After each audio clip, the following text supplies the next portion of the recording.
I ain't no psychiatrist, I ain't no doctor with a degree. You don't take much time to see what you're doing to me. That was trying to do for me. It's my go let yourself be free. All right, y'all. Welcome to Mr. Marini's class. Thursday, the 3rd or Friday the 4th. Go Nuggets. They're playing tonight. Hashtag Murray for hashtag Murray 2020 president. Okay, let's get going today. We've got a map. We've got some map work today. Obviously, geography, guys, huge deal is maps. Okay? We're going to learn about different types of maps today, talk about why we use maps, okay? You're going to see a video about maps, and then you're going to do a pair deck identifying maps, okay? So lots of good interactive stuff today, hopefully. Let's go to next slide. So you guys already did this. This is the warm-up.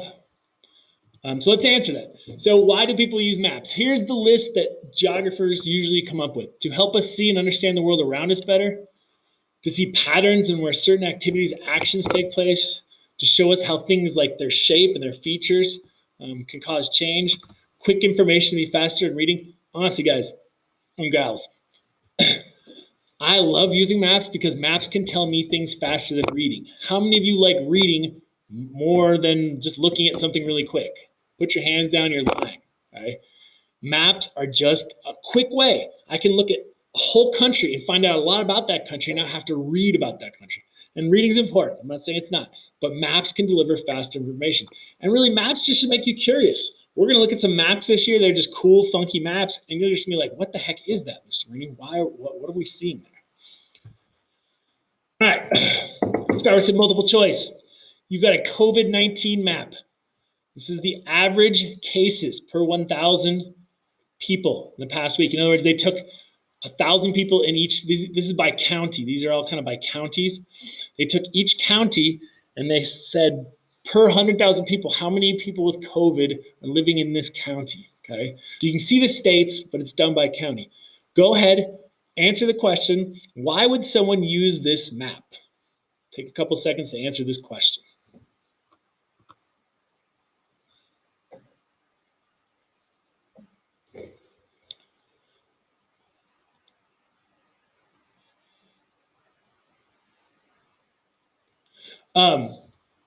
Okay, you've had time to answer it. Correct answer would be to know what areas in the United States have the most cases of COVID, right? This gives us an idea of where COVID is really hitting. Now, this, to be honest, y'all, this changes so much. This map's already like old since it's a month old. If we went right now, if we went to this part of the country, this is Iowa, this would be a lot more orange and red. Iowa's kind of having a flare up. See, Colorado not doing that bad again. It's not great. You know, it's still here. But compared to Louisiana, compared to the South, right, they've got a lot of COVID per 100,000 people. You go up to Wyoming and Montana, there's just not that many people up there in general, right? So that's their advantage they have. It's mostly farm or just open land, right? But look what we can just learn from this map. I didn't have to read about Louisiana. I didn't have to read about Colorado. I didn't have to read about New York. I could look at a map and instantly get some information to tell me about COVID. If I'm planning a vacation, I don't think I'm going to go to Louisiana right now. Look at all this open area right here. Might be a good place to take a vacation in your car. Okay. Let's do a numbers one. You don't have to add anything up, just counting. Interesting. So this is how many states have produced presidents. How many states, since we're talking about the election soon, have had presidents grow up in their or be born in their state. All right. So go ahead and give us a count right there. See how many total states. Don't count the number of presidents, count states. What is the number of states that have had at least one president? So like Ohio's produced 7, but you only get to count Ohio once because it's only one state. Pause the video. I should be saying that, sorry. Pause the video. All right, let's see the answer. You should have counted 21 states, which is really interesting, right? You think of like presidents represent the whole United States.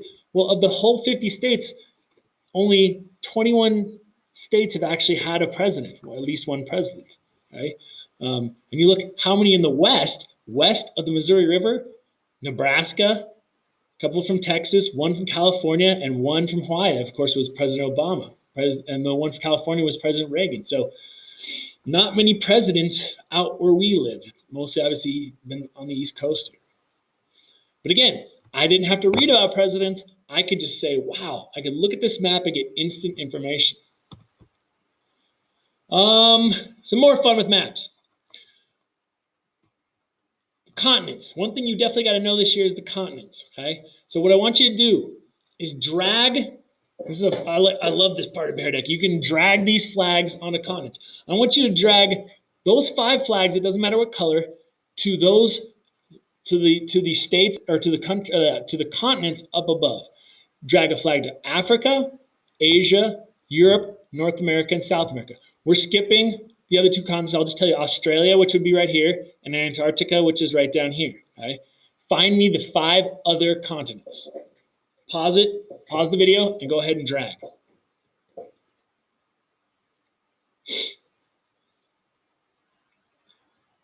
Cool. Now that you've done that, let's see. There we go. There's our 7 continents. Right? Obviously, the one that's like one landmass but 2 continents is Europe and Asia. They obviously are connected, not separated by water like as much as the other ones. We generally use these mountains right here. They're called the Ural Mountains, Ural Mountains. Separates them. Okay. And we also go right here down into into southern Europe, right, or southeastern Europe. We've used the mountains right here to separate Europe from Africa there. Okay. So make sure you know these continents. We're going to be studying these continents obviously quite a bit, and we'll do more work with them later.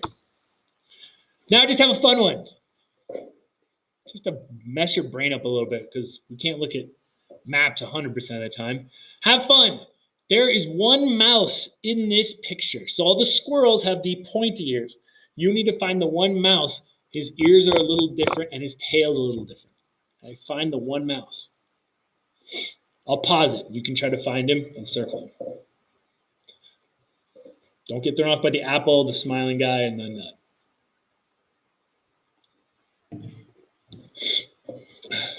Did you find him? Keep looking, keep looking. He's right there. There's our mouse. Just a little bit of a brain teaser. I'll try to throw those in every once in a while, just sort of like loosen up your brains a little bit. So we've done a warm-up. We've done a couple things. I want you to take a stretch break now. Pause the video. Actually, go to the website, okay? This is going to take you to a website that takes you through just a quick stretch. It'll get you moving a little bit. Okay, you can stretch like this guy right there. Getting ready to chase the mailman. So pause the watch the link. Use the link on this video or on this slide. Use the link. Go to the little video stretch. Take a 5-minute break if you need to. If you don't want to take 5 minutes, you don't have to. But I think it's good to get up and move. I'm going to try. I got to remember to put this slide in a lot because it helps all of us. Okay, so pause once you've watched the video, and then go ahead and do your stretch.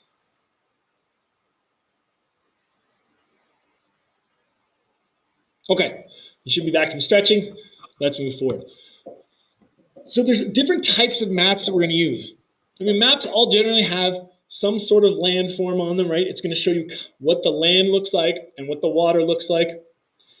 But different maps have different colors and different things and different ideas on them. Okay, so let's now go through those maps and talk about the different types of maps we're going to use this year. One of the most basic maps is a physical map. Okay? Physical maps can use color to show you latitude, to show you altitude, how tall or how high or how low something is. Okay? It's very easy to understand, right? You can look at this map and you get a feel for it. They use contour lines along with colors to give you an idea of where's the lowland and where's the highland. So what I want you to do right now is drag where the mountains are. Okay? I want you to drag the icon to where mountains are.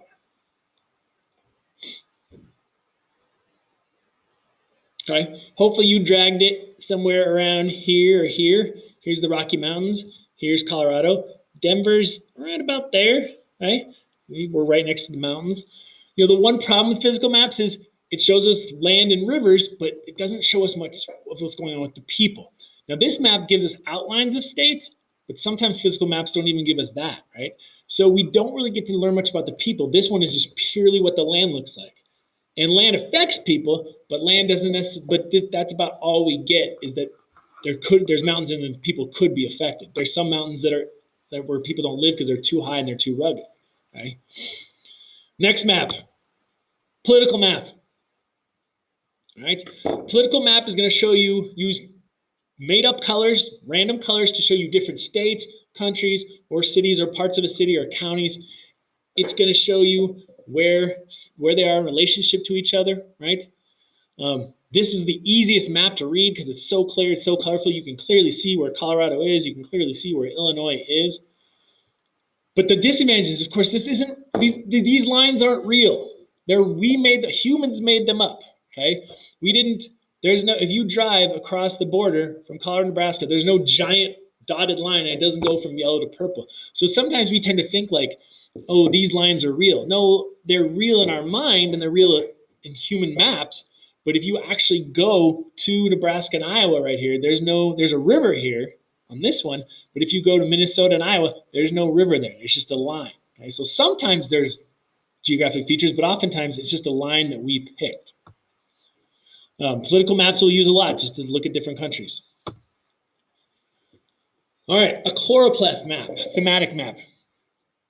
Uses color to give information, but uses different colors to show usually like a scale of information. So in other words, it's going to use color to indicate numbers on a scale in this case.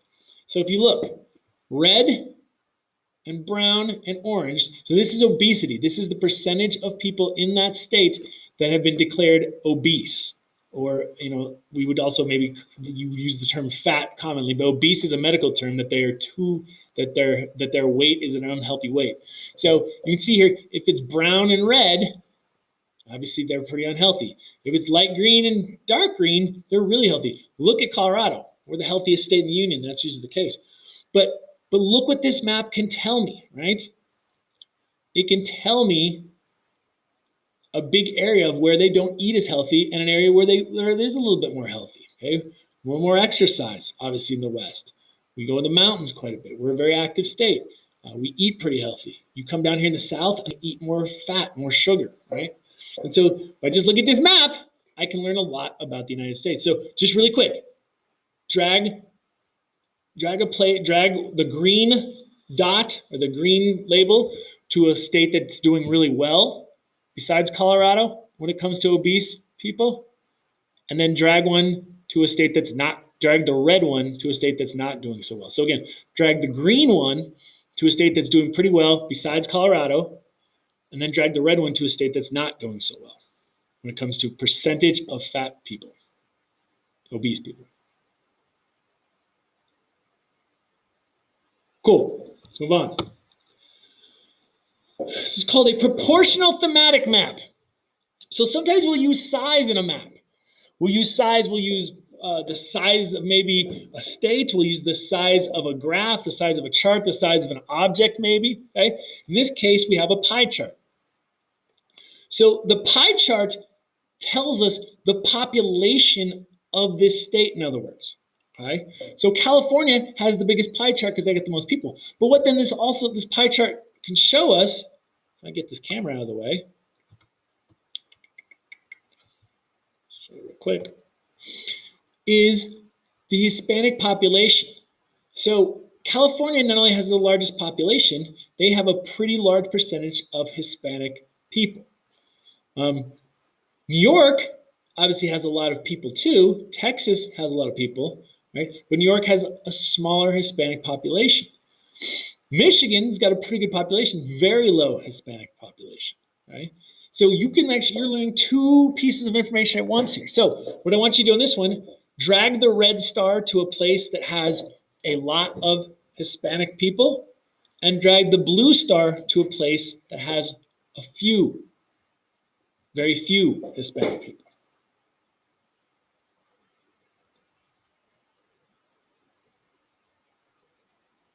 Good. So, you could pick Texas for the red one. But, if you obviously picked Wyoming, not only do they not have a lot of people, they have very few Hispanic people in Wyoming. Right? So this is a proportional thematic map. It's using size and often kind of put some color in there, right, to help us understand a map better, our information.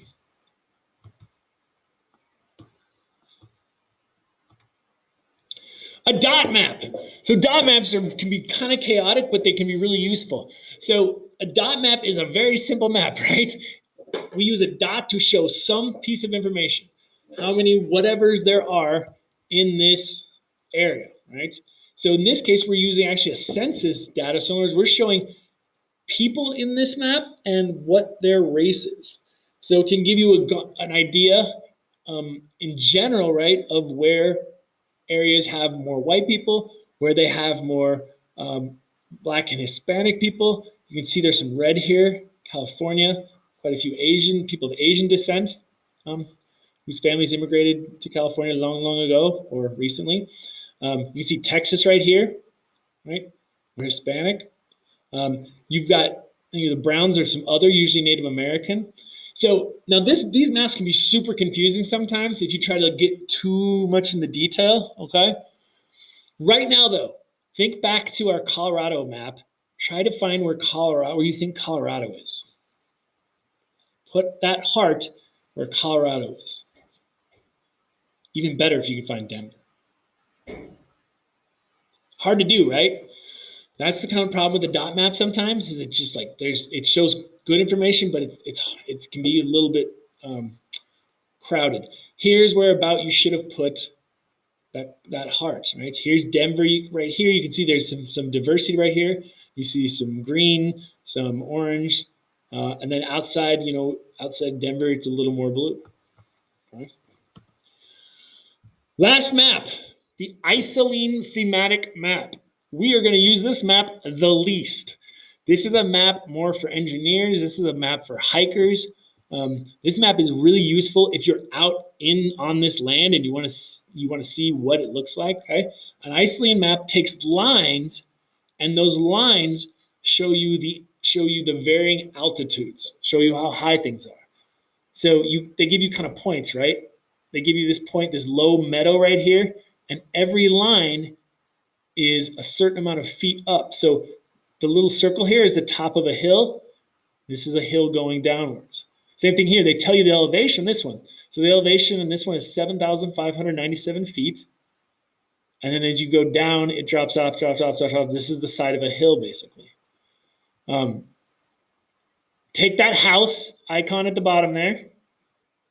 Sorry, it's on the side for you guys. Take that house. Where would you put your house if you were living in this area? Where would you put your house if you were living in this area?